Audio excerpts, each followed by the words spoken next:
Petrus is. Ek is so jammer.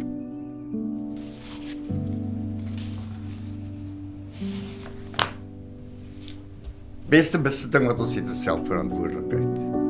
Wat hierdie families nou kort, is die Here se genade. En helpende hand.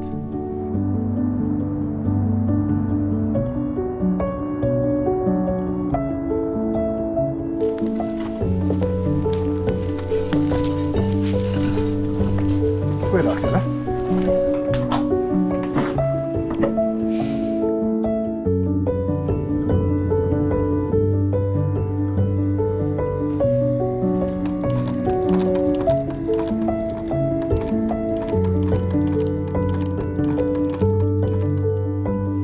En toe, wat dink jy? Sy is baie mooi. Wat gaan ons haar noem? Dolly. Ai, ons is so baie op my. Nie te styf nie, maar die stopsel moet nie uitkom nie. Dis reg.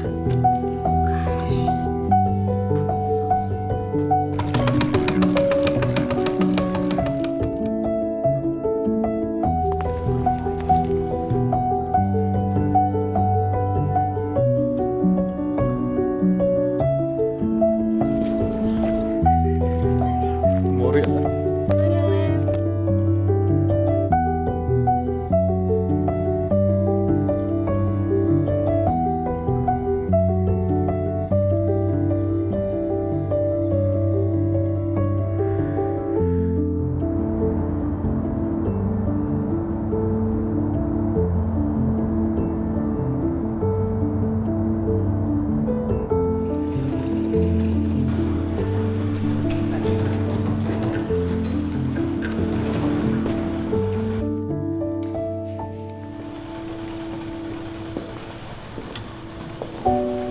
Dis nou vrouekrag.